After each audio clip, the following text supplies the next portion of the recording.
Hi, I'm Chef Julia Dunaway, and today I'm going to be making some plant-based pumpkin bread with miso glaze. It's really a frosting, but I'm calling it a glaze. And this pumpkin bread is oil-free, and I'm going to try to make it in one bowl, so it's actually pretty easy to make. I'm going to start with some of the dry ingredients and let you know a little bit more about them.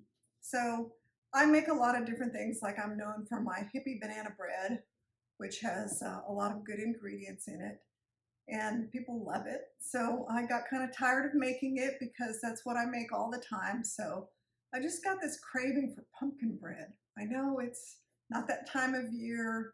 It's spring. Who's eating pumpkin bread in the spring? But I thought, hey, you can get pumpkin in the store any time of the year, and we could replace the pumpkin with different kinds of winter squash if we wanted to. So it's a good wholesome ingredient. So I thought I'm just going to make it because I feel like making it. And then I also wanted to try some different flours instead of my usual, which was whole wheat pastry flour.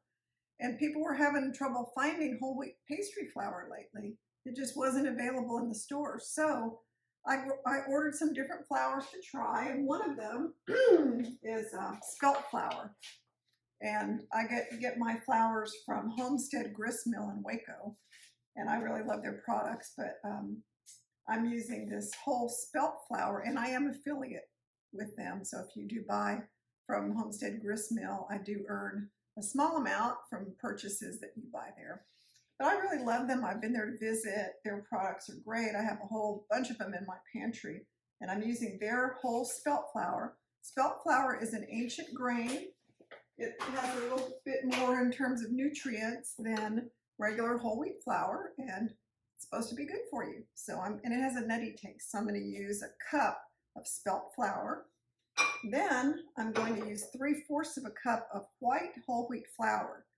So it is made from a whole wheat, but it's a white colored whole wheat. So it looks very light. So if you look at this flour, this is a big bag. It is from white wheat, but it's whole grain. They use the whole grain.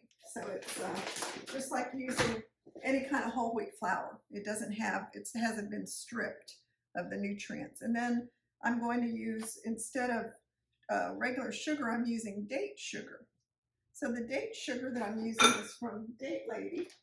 I've been getting a lot of Date Lady things.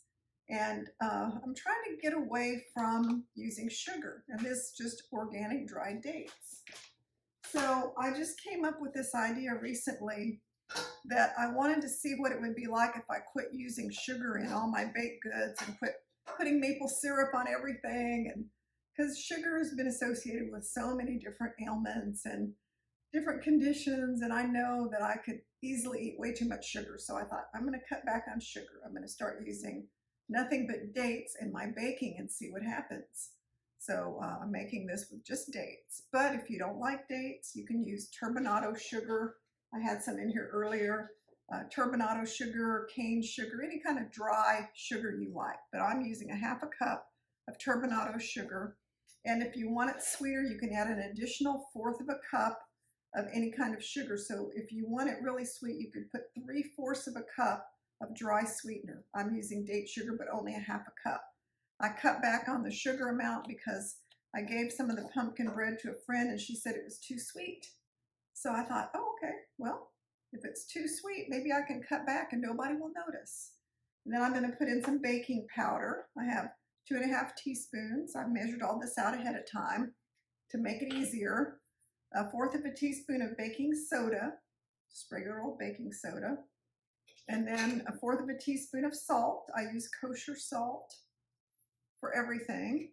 And then 2 teaspoons of pumpkin pie spice. And that, I have all my ingredients back here so people could see them. But pumpkin pie spice is just sold.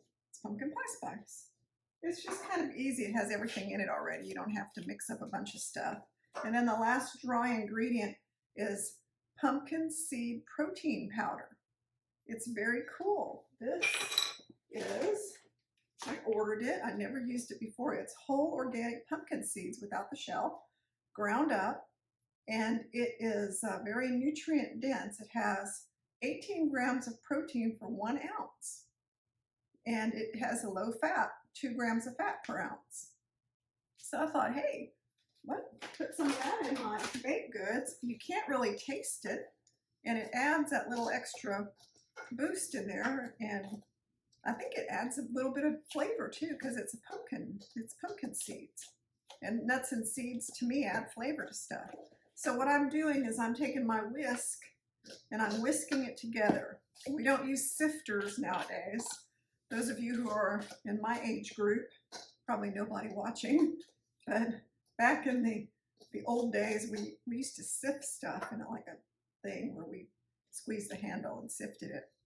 I think it was a lot of work, a lot of extra work. Okay, so now that I've got the dry ingredients mixed up, one thing about date sugar is it tends to be a little lumpy. I can see these little lumps in here of the date sugar, and I'm gonna bust them up a little bit, but they look like little rocks, but then when you touch them, they just immediately bust up. So if you see that in your mixture, I just say take your hands and bust them up, because you can't really do it with the whisk isn't working. And my hands are very clean. I just washed them, so I'm okay with that. But some people don't like to do anything with their hands. And if you're working and making this for other people, wear some gloves. But if it's in your kitchen and you're going to eat it and your hands are clean, use your hands. Won't hurt anything. It's going to be cooked anyway. All right, I think I busted them all up. Oh, I feel another one in here. Yeah, that's kind of the problem with date sugar, is it's made from dried dates, so it's not highly processed like other forms of sugar, but that's pretty good. Let me rinse my hands off a little bit.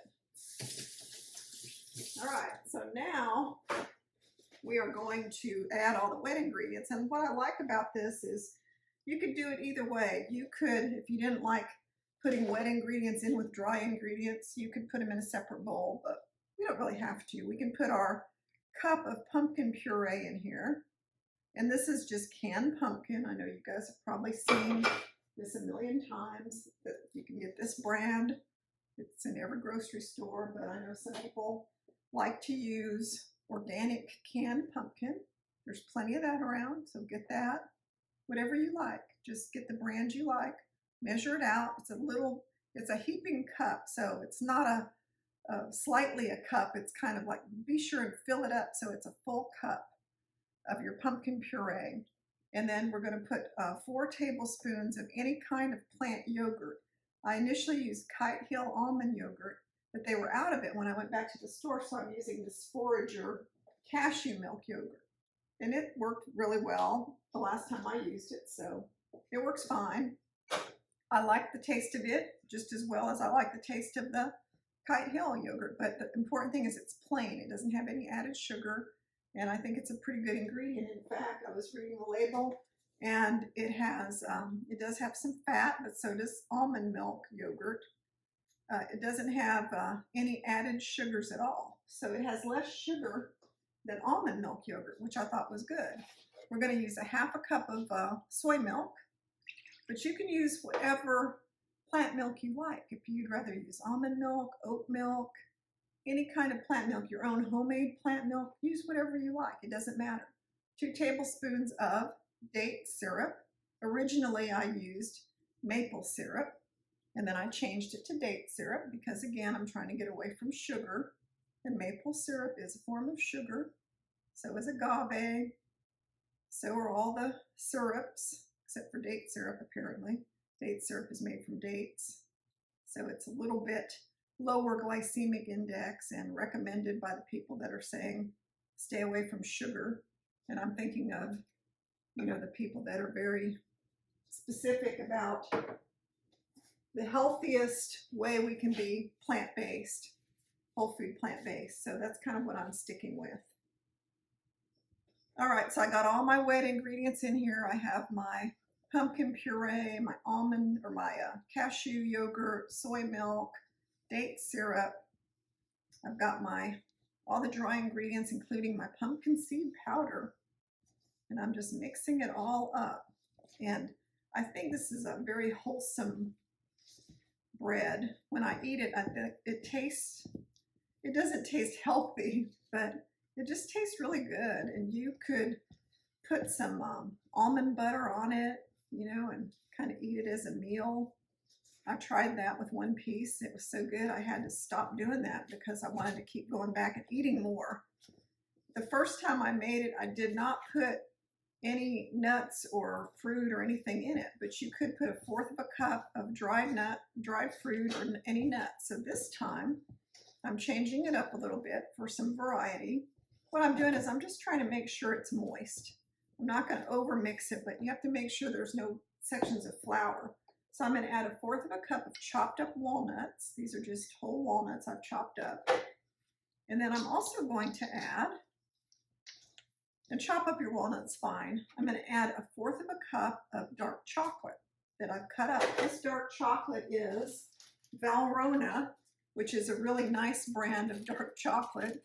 It's kind of on the pricey side, but it is a, you know, it comes in discs, so it's used for all kinds of chocolate making things. I just chopped it up. They have it in, you know, 60–70% cacao, so get the high percentage one because it has less sugar. And they do sell dark chocolate that has no sugar in it at all, and I've had some before, but I think it has monk fruit. So monk fruit apparently is okay, so you can definitely try that, but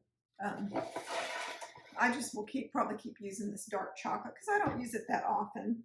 It's not like I eat tons of it and I'm always eating stuff with chocolate.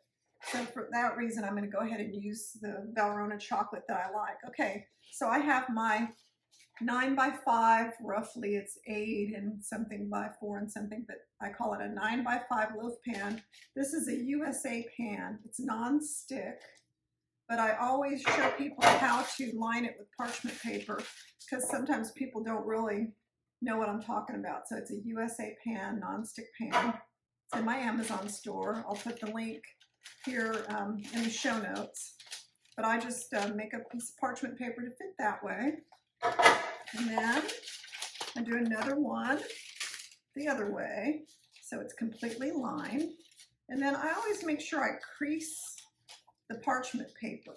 I just kind of make a crease in it because when it gets in the oven, sometimes the oven will blow the paper around and then it'll blow it onto your batter. And then it makes a big mess. It doesn't look very good to have your cake batter or, whoops, well, that was really cool. I just dropped a chunk of my batter on the counter. That's very impressive after I told you about my paper getting messed up by the batter, but I'm going to clean it off before we put it in the oven.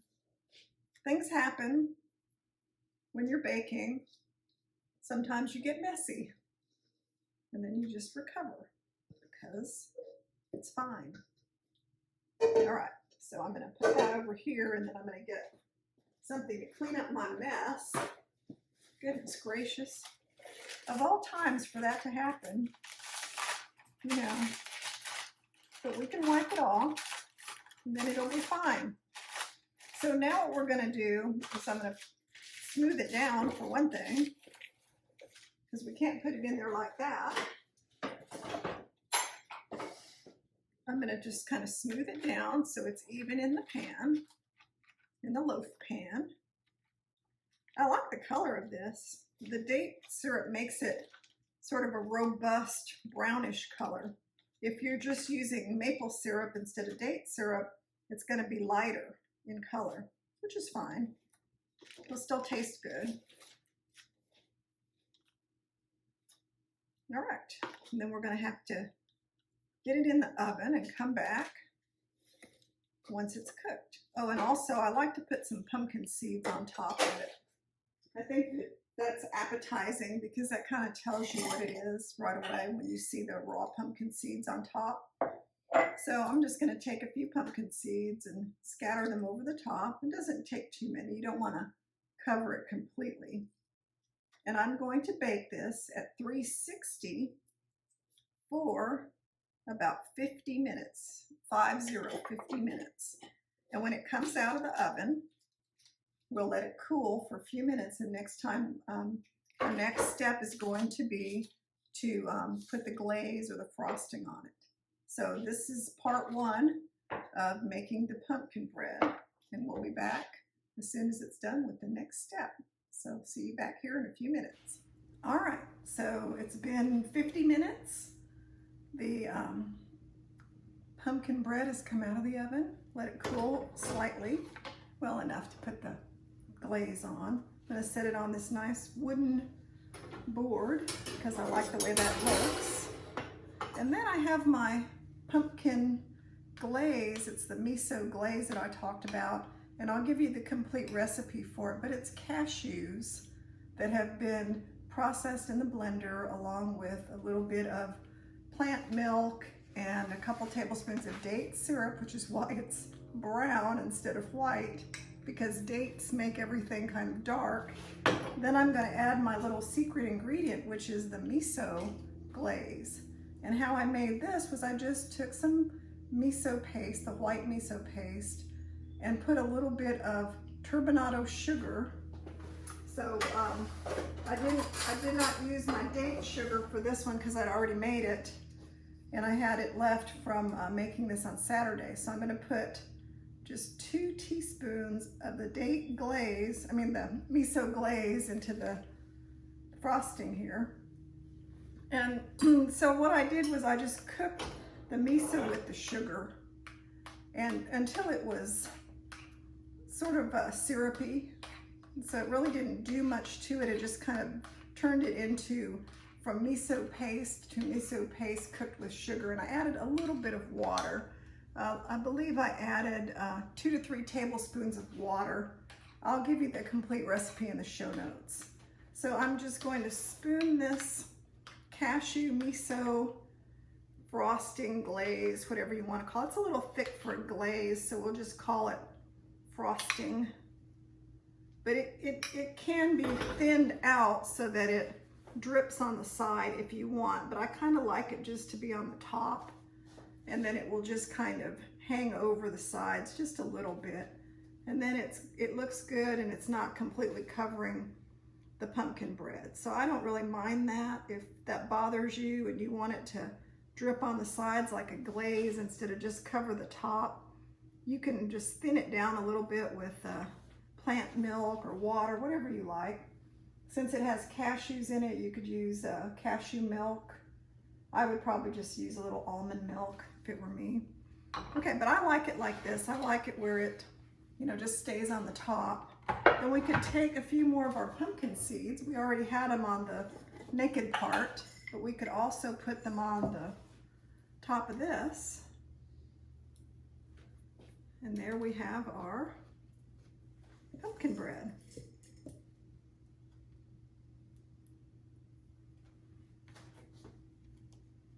And it's done. And it looks great. And it's made with the dates. So, how is it going to taste? We can cut into it and take a piece of it. I'll just get one of the end pieces here. I've got my serrated knife. Oh, it looks great. I'm going to put it on a little plate. And the cashew glaze frosting gives it that little extra sweetness, but you really don't need that. You could just eat it without adding the glaze at all. But let me taste it and I'll tell you what it tastes like.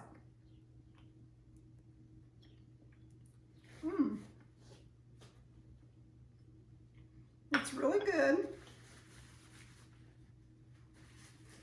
The fact that it doesn't have sugar makes it taste more like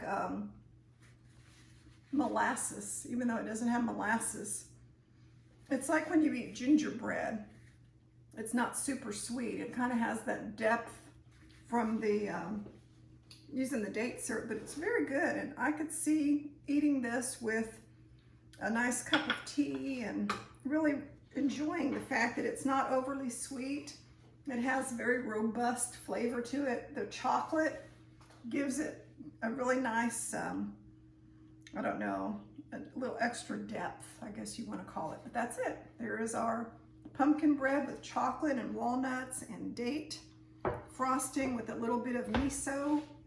The miso glaze adds this little umami to the frosting and makes it extra special. So I hope you make this. Please subscribe to my channel and watch my other videos. I will put the complete recipe for everything in the show notes, so I hope you make this. And I thank you very much for watching my video. Bye for now.